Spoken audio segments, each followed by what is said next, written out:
ये पहाड़ अपने अंदर सिर्फ खूबसूरती नहीं बल्कि कई कहानियां भी लिए बैठे हैं। जाने कितने मुसाफिरों को ये हर रोज नए किरदारों से मिलवाते होंगे। जमीन से आसमान को छू जाने वाले इन पहाड़ों ने हमें भी ये कहानी सुनाई। मेरा नाम नेक बहादुर है। मैं नेपाल का रहने वाला हूँ। मेरा गांव रजबरा है, जिला प्युठान, नेपाल में। मैंने खेती-पाती का काम करता है। ट्रैकिंग करना तो शहर में रहने वालों के शौक हैं, पर पहाड़ में रहने वाले लोगों के लिए ये इतना आम हो जाता है कि उन्हें इसकी आदत पड़ जाती है और कोई चारा भी तो नहीं। और कुछ लोगों के लिए ये मजबूरी और घर चलाने का साधन। अनाज तो होता है, मेरा खेती के काम से गुजारा नहीं हो पाता था। मैंने सोचा अब ये लाइन छोड़ के दूसरा काम करना पड़ेगा। ये पहले आता था, ये हमारा साथी लोग, गांव का आदमी, इसलिए आया। हम सिर्फ एक कहानी की तलाश में उत्तराखंड के इन पहाड़ों तक आए थे, पर इन पहाड़ों ने हमें इस कहानी के अंदर की कई कहानियां दिखा दी। हम हैरान थे और सवाल पूरे रास्ते ही हमारे मन में था कि ये छोटे कद का आदमी जो इतना वजन लिए चढ़ाई कर रहा था, इसके पैरों में ज्यादा जान थी, कंधों में, या फिर इसके इरादों में। ये समझ पाना हमारे लिए थोड़ा मुश्किल था।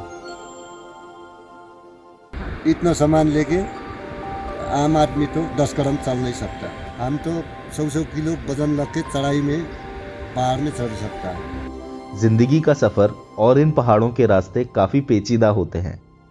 यहाँ की सकरी पगडंडियां, ऊंचे नीचे रास्ते, कभी पत्थर, कभी पुल तो कभी सीढ़ियां, और ऊपर से कंधों में 70-80 किलो का वजन।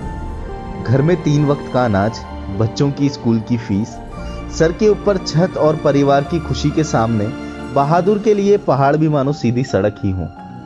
घर वालों के हंसते चेहरों से ज्यादा क्या ही प्रेरणा हो सकती है इस काम को चुनने और हर रोज करने के लिए। 3 लड़का है, 1 लड़की है। अभी तो स्कूल पढ़ रहे हैं, 10+2 में।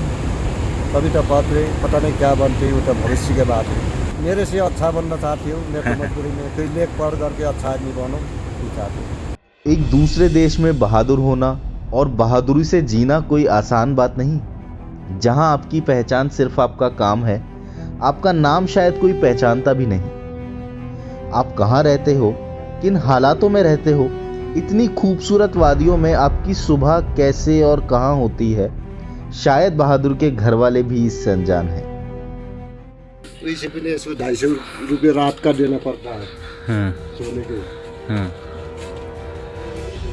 इतना कमाई मेरे बाल बच्चा को पालना था बहुत मुश्किल है यार। नेपाल में पैसा के कमी है, ये पैसा के चक्कर में आते। जितना कमाइए उतने खर्चा भी हो जाते हैं। इतना घर परिवार से दूर रहते हैं, इतना मुश्किल से गुजारा कर रहे हैं। शायद हर वो इंसान बहादुर है जो अपने घर से इतनी दूर अकेले रहता है ताकि घर वापस पैसे भेज सके। ये बहादुर हैं क्योंकि समय और मौसम इनका निश्चय हिला नहीं पाते। बहादुर ने कई बार काम बदले, कभी मजदूरी, कभी थाईलैंड की एक फैक्ट्री में काम, कभी किसानी तो कभी पिट्ठू। शायद ही इनकी कमाई इनकी मेहनत जितनी हो, पर कम पैसे भी इन्हें हर रोज घांगरिया की चढ़ाई करने से नहीं रोक पाए। पूरा दिन भर इतना मेहनत करते हैं, तब भी मजदूरी इतना नहीं मिलता है।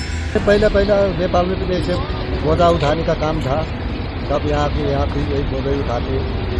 कभी कभी यात्रा डाउन होता तो समय खर्च किराया कम होता तो फिर गहरी मजदूरी पत्थर से तोड़ के बजरी बुजरी लड़ी से निकाल के भी किराया कमाते जा रहे। ईमानदारी का कमाता हो, ईमानदारी का खाते पीते। जब हम नहीं होंगे, जब हमारा मिनट हमारा काम का समझ में आ जाएगा। इस समाज ने तो मां सीता की भी अग्नि परीक्षा ले ली थी। दुख की बात है कि हर रोज इस समाज में किसी न किसी ईमानदार इंसान को अपनी ईमानदारी का सबूत देना पड़ता है, और अक्सर कटघरे में ईमानदार लोग ही गुनहगार साबित हो जाते हैं। और इस छोटे से गांव में रहने वाले लोगों के लिए तो शायद मेघ बहादुर उनके समाज का हिस्सा भी नहीं। आपका काम और आपका नाम आपको किसी भी समाज से बाहर करने के लिए काफी होते हैं ना। यहाँ नेपाली लोग रहते हैं, तब भी यहाँ नेपाली लोग चोरी करते, याददार के बदमाश है, वैसे बोलते हैं। हमारा काम सेवा करना है। आदमी बीमार हो गए, हम उठा के नीचे ऊपर करते रहे। बहादुर कौन है, बहादुरी क्या होती है, हमने बहादुर लोगों की परिभाषा तो पहले से ही लिख रखी है। ऐसा इंसान जो निडर हो, जो अपनी बात मनवा सके, जिसके पास पैसा हो, लोग हों, गाड़ी हो और जो दूसरों को दबा सके, आज के दौर में वही तो बहादुर है ना। मेरा नाम भी बहादुर है, मैं भी बहादुर हूँ। मेरा काम भी बहादुर है। बस मैं लोगों से ये चाहता हूँ, जितने इज्जत घुस रहेगी हम उतने इज्जत भी चाहते हैं। पर मेघ बहादुर से मिलकर, इनकी कहानी जानकर और उस रास्ते का अनुभव कर जिससे वो हर रोज गुजरते हैं, हम अपने लिए तो बहादुरी की परिभाषा बदल रहे हैं। हम इस बदलाव के लिए तैयार हैं। क्या आप हो?